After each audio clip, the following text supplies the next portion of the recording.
خارجی ایک جماعت تیار ہوئی جو حضرت امیر معاویہ کی بھی دشمن, حضرت علی کی بھی دشمن. ان لوگوں نے یہ فتنہ اٹھایا کہ یہ دونوں جماعتیں کافر ہو گئی, ہم اپنی جماعت لے کر الگ ہوتے. اور یہ جماعت یہ پھر نہیں بنی شیعہ حضرات کے بعد ایک خارجی جماعت. اور یہ جب کافر خود ہو گئے, ظاہر سی بات ہے رسول اللہ کے 2 صحابہ کو کافر کہنا خود کافر ہونا ہے. یہ جماعت نکلی, حضرت علی نے ان سے بھی مقابلہ کیا مقام نہروان میں, اور جتنے خارجی تھے یہ اتنے سخت ہو گئے تھے کہ جو بھی مسلمان گزرتا تھا اس کا پورا مال لوٹتے تھے اور اس کو جلا دیتے تھے. حضرت علی کی دشمنی میں مسلمانوں کے دشمن ہو گئے, تو پھر حضرت علی نے ان کے ساتھ مقابلہ کیا اور وہ جتنے خارجی ہوئے تھے ان کو قتل کیا. چند خارجی بچ کر کے وہاں سے نکل کر بھاگے اور انہوں نے اپنی الگ الگ جماعتیں بنائی. اب شدت بدلہ لینے کی شدت انتقام اتنا گھر کر گیا خارجیوں میں کہ 3 خارجی لوگ ایسے ہوئے, میٹنگ کیا اور انہوں نے کہا دیکھو یہ روز روز کی جنگوں سے پریشان ہیں, یہ 3 بڑے لوگ جو ہیں علی بن ابی طالب, عمرو بن عاص, امیر معاویہ, ان تینوں کو قتل کر دیتے معاملہ ہی ختم ہو جائے گا. نعوذ باللہ. یہ 3 کاموں کے لیے عبد الرحمن بن ملجم, عمرو بن بکیر اور ایک شخص اور تھا برکہ بن عماد یا کچھ اس کا نام برکہ تھا, یہ 3 خارجی لوگ تھے. میٹنگ کیا, کہا ہم تینوں ایک ہی دن کا انتخاب کرتے ہیں, ایک ہی دن تینوں کو ماریں گے. 3 بڑے صحابہ کو, حضرت علی کو, حضرت عمرو بن عاص کو, حضرت امیر معاویہ کو. ان تینوں نے, حتیٰ کہ یہ جو عبد الرحمن بن ملجم ہے اس نے شادی کی, یہ عاشق تھا ایک عورت کا, اور اس نے شادی میں اپنی عورت کے مہر میں یہ رکھا تھا کہ 12,000 دینار مہر میں دوں گا اور علی بن ابی طالب کی گردن مہر میں دوں گا. قتل مہر میں رکھا تھا. اس قدر دشمنی کوٹ کوٹ کر بھری ہوئی تھی. اور ان تینوں نے ایک تاریخ متعین کی, رمضان المبارکہ کی. 17 رمضان کو تینوں اپنے اپنے علاقوں میں گئے. حضرت علی کوفہ میں تھے, حضرت عمرو بن عاص یہ مدینے میں یا دوسرے علاقے میں تھے, حضرت امیر معاویہ ملک شام میں تھے. تینوں پھیل گئے اپنے اپنے ان منصوبوں کو لے کر. اور حضرت امیر معاویہ, حضرت عمرو بن عاص کے لیے جو لوگ گئے تھے, ایک برکہ اور ایک جو حضرت عمرو بن عاص کو قتل کرنے والا تھا, یہ تینوں بکیر, عمرو بن بکیر, یہ دونوں جو ہے اپنی پلاننگ میں فیل ہوئے. لیکن عبد الرحمن بن ملجم یہ تلوار کو زہر میں بجھا کر کے کوفہ میں روز انتقام کی آگ میں بھڑکتا رہا. اور حضرت علی رضی اللہ تعالیٰ عنہ ایک رات سوئے ہیں اور خواب میں رسول اللہ صلی اللہ علیہ وسلم کو دیکھا, جیسے حضرت عثمان اپنی شہادت کے دن ایک دن پہلے دیکھے. حضرت علی رضی اللہ تعالیٰ عنہ نے خواب میں رسول اللہ سے عرض کیا, یا رسول اللہ میری امت نے مجھے ٹھیس پہنچا, آپ کی امت کے کچھ لوگوں نے مجھے ٹھیس پہنچائی. رسول کریم صلی اللہ تعالیٰ علیہ وسلم نے فرمایا, اے علی تم کل کھڑے ہو جانا, ان قریب وہ پوری قوم ہلاک ہوگی جس نے تجھے ٹھیس پہنچائی. رسول کریم صلی اللہ تعالیٰ علیہ وسلم نے فرمایا, اور ان کی زندگی میں ہی یہ حضور نے فرمایا تھا, علی جو جماعت تم سے نفرت کرے گی وہ جہنم میں جائے گی. حضور نے تو منافق کی علامت بھی بتائے, جس کو علی سے بغض ہوگا وہ مومن نہیں منافق ہوگا, زندگی میں فرمایا تھا. تو حضرت علی نے خواب دیکھا, صبح حضرت حسن کو اٹھایا بستر سے, امام حسین کو اٹھایا, کوفہ میں تھے, کہا کہ چلو فجر کی نماز کے لیے جا رہے تھے. اور حضرت علی کی عادت تھی فجر کی نماز کے لیے لوگوں کو جگاتے تھے, ہر گھر سے آواز دیتے تھے زور سے. حضرت حسن اور حضرت حسین کو اٹھایا اور کہا میں نے خواب میں رسول اللہ کو دیکھا ہے, اور رسول پاک صلی اللہ تعالیٰ علیہ وسلم نے مجھ سے یہ فرمایا, وعدہ فرمایا. اور اس کے بعد یہ کہتے ہوئے حضرت علی محراب کی طرف بڑھ رہے تھے سارے لوگوں کو, یہ عبد الرحمن بن ملجم نے حضرت علی کرم اللہ وجہہ الکریم کے چہرے پر وار کیا, اور وہ تلوار سے حضرت علی رضی اللہ تعالیٰ عنہ کے انجانے میں چہرے سے ایسا گھاؤ بیٹھا کہ ایک ایک بات دیگرے کئی حملے کیے نماز پر جانے والے کے لیے. اور اسی وقت حضرت علی رضی اللہ تعالیٰ عنہ کے جسم میں زہر بھی سرایت کر گیا, چہرے سے لے کر حضرت علی رضی اللہ تعالیٰ عنہ کے کندھے تک زخم آیا تھا. آپ زمین پر آ گئے تو آپ کو سارے لوگوں نے اٹھایا. یہ فجر کا وقت تھا, 17 رمضان المبارک کی تاریخ تھی. مولا کائنات علی مرتضیٰ رضی اللہ تعالیٰ عنہ کو گھر لایا گیا تو آپ جام شہادت نوش فرما گئے. اس حیدر کرار فاتح خیبر کی شہادت ہو گئی 17 رمضان کو. مارنے والا قاتل عبد الرحمن بن ملجم, اس کو پکڑ کر کے لوگوں نے ٹکڑے کر دیے تھے اور اس کے ٹکڑے جلا دیے گئے تھے. خارجی تھا, لیکن میرے عزیزوں مولا کرم اللہ وجہ الکریم علی بن ابی طالب کے قتل کے ساتھ ہی اسلام کا تاریخ کا ایک دروازہ بند ہو گیا. یہ ایک ایسا دور تھا جہاں پر خلافت راشدہ ختم ہو گئی.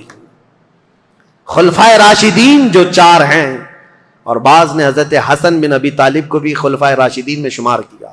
اب میں یہاں تاریخ کو روک دیتا ہوں اور عرض کرتا ہوں، میرے آقا نے فرمایا تھا کہ میرے بعد 30 سال خلافت ہوگی. الخلافت بعدی 30 ثم الملوک. 30 سال میرے بعد خلافت ہوگی اور اس کے بعد بادشاہت آ جائے گی. اب حساب کرو، سیدنا ابو بکر صدیق کا زمانہ 2.5 سال کا، 2 سال کچھ مہینے. حضرت عمر فاروق رضی اللہ تعالیٰ عنہ کا زمانہ 10 سال، کتنے ہوئے؟ 12.5 سال. حضرت عثمان بن عفان رضی اللہ تعالیٰ عنہ کا زمانہ 12 سال، کتنے ہوئے؟ 24.5 سال. حضرت علی بن ابی طالب رضی اللہ تعالیٰ عنہ کی خلافت کا کل زمانہ 5 سال کچھ مہینے تھا. کتنے ہوئے؟ 29 سال. 6 مہینے بچے تھے جس میں حضرت امام حسن خلیفہ ہوئے تھے. اسی لیے بہت سارے مفسرین محدثین یہ کہتے ہیں وہ بھی خلفائے راشدین میں شامل ہیں. 6 مہینے کے بعد انہوں نے خلافت امیر معاویہ کو دے دی تھی. لیکن خلافت کا دروازہ یہاں پر جو راشدہ ہے، خلافت راشدہ بند ہو گیا. خلفائے راشدین کا وہ سنہرا دور ختم ہو گیا. عزیزان گرامی، اسلام کی تاریخ کی وہ سچائیاں ہیں جو ہر جوان کو سننا چاہیے. 17 رمضان کو کوفہ والے کہتے ہیں بدلیاں ایسی چھا گئی تھیں، لگتا تھا کہ لوگ تو لوگ ہیں، آسمان بھی رو پڑا ہے علی بن ابی طالب کی شہادت میں. حضرت علی کرم اللہ وجہ الکریم کا جسد خاکی لایا گیا. امام حسن نے نماز جنازہ پڑھائی، امام حسین نے غسل دیا تھا، اور آپ کو کوفہ شہر کے اسی مسجد کے کنارے دفن کیا گیا تھا. بعض روایات میں ہے آپ کے جسد مبارکہ کو لوگوں سے چھپا کر کے رکھا گیا تھا، کیونکہ خارجی جو جماعت تھی وہ اتنے شدید قسم کی نفرت کر رہے تھے کہ کہیں قبر کو اندھیرے میں کھود کر توہین نہ کریں، بے حرمتی نہ کریں. مولا کائنات علی مرتضیٰ رضی اللہ تعالیٰ عنہ کی قبر مبارکہ کو چھپایا گیا تھا.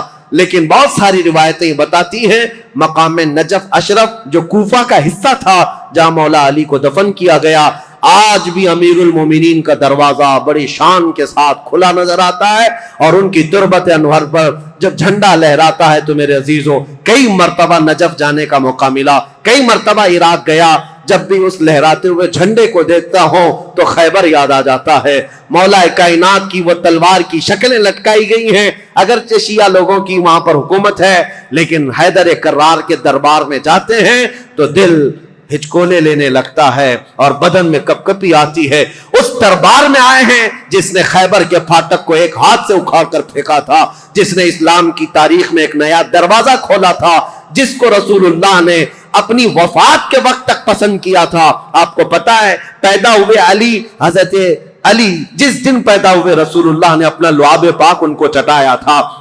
روایات یہ ہے حضرت علی نے آنکھیں کھولی نہیں تھی، سب سے پہلے آنکھیں کھولی تو دیکھا تو چہرے رسول کو دیکھا تھا.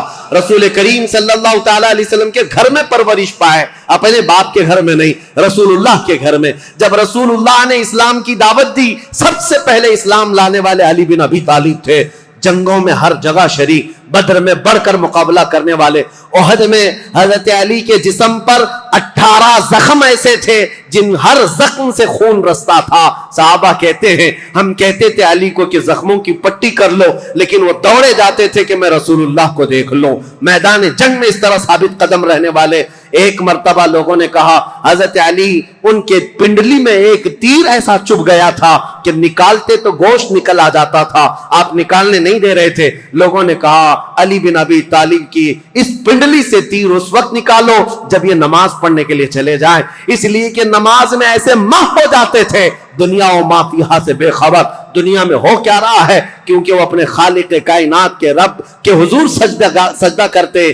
جو لوگوں نے یہ کہا حضرت علی جیسی نماز کے لیے رکعت باندھے، ان کی پنڈلی سے یہ تیر کھینچ کر نکالا گیا، اس تیر کے ساتھ گوشت بھی نکل کر کے آ گیا، لیکن ان کی نماز نہیں ٹوٹی. نماز مکمل کیا، سلام پھیرنے کے بعد لوگوں سے پوچھا کس نے میری پنڈلی سے تیر نکالا اور کس وقت نکالا مجھے تو خبر ہی نہ ہوئی۔ وہ حیدر کرار کی نماز تھی۔ رسول اللہ کے ساتھ ہر گھڑی رہنے والے حضور صلی اللہ تعالی علیہ وسلم نے اپنی عزیز لخت جگر فاطمۃ الزہرا کے لیے کسی کو منتخب کیا تھا، وہ علی بن ابی طالب کو منتخب کیا تھا۔ اور یہ بات بھی بتا دوں، رسول اللہ نے اپنے جانے کے وقت جن لوگوں کا نام فرمایا تھا کہ میں ان لوگوں سے راضی ہوں، وہ کون لوگ تھے جن کے ناموں میں حضرت علی کا نام تھا؟